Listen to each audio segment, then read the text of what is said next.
पाठीमागील व्हिडिओमध्ये आपण माहिती दिवस 4 पर्यंत दिलेली आहे. तर आळीचा हा 6वा दिवस.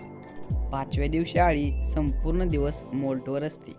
6व्या दिवशी आळीला उठवण्यासाठी आपण विटकर विजेता हे औषध मारून घ्यायचे आहे.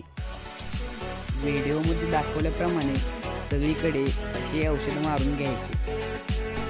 औषध मारल्यानंतर अर्ध्या तासानंतर त्या आळ्यांना पाला खाण्यासाठी असा टाकायचा. व्हिडिओमध्ये तुम्ही बघू शकता सगळीकडे पाला झाकून घेतलेला आहे. दिवस 7वा.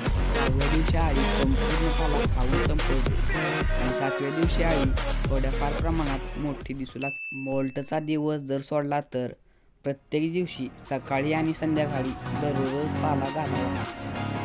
पहिल्यापेक्षा मोठे झाल्यामुळे आता त्यांना पाला जास्त घालावा लागतो.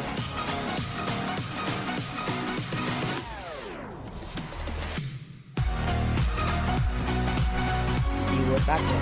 या दिवशी संध्याकाळी काही प्रमाणात आळी मोल्टवर जाते.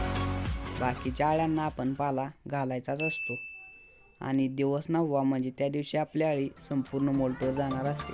त्यासाठी भरपूर प्रमाणात पाला घालावा. दिवस 9वा. या दिवशी 90% आळी ही मोल्टवर जाते. जी आळी मोल्टवर आहे तिचे तोंड असे वरती केलेले असतं आणि जी आळी वळवळ करत आहे त्या आळ्यांना ठिकठिकाणी पाला घालायचा आणि बाकीच्या आळ्यांवरती चुना मारून घ्यायचा असतो. हे बघा तुम्ही, काही ठिकाणी आळी वळवळ करत आहे. बाकी सर्व आळी ही मोल्टवर गेलेली असते. ज्या ठिकाणी आपणास दाट आळ्या दिसतात त्या आळ्या उचलून आपण वरील रॅकमध्ये ठेवायच्या आहेत. जास्त गर्दी होऊ द्यायची नाही.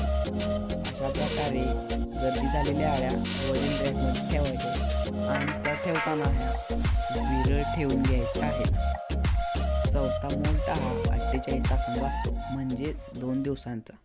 या मोल्टसाठी आपला 9वा आणि 10वा दिवस असा जाणार आहे. सर्व आळ्या मोल्टवर गेल्यानंतर व्हिडिओमध्ये दाखवल्याप्रमाणे चुना मारून घ्यायचा असतो. असा सर्व ठिकाणी चुना मारायचा. ही संपूर्ण माहिती आवडल्यास आपल्या व्हिडिओला लाईक करा, शेअर करा आणि सबस्क्राईब करायला विसरू नका. चला तर मग भेटू पुन्हा पुढच्या नवीन व्हिडिओमध्ये.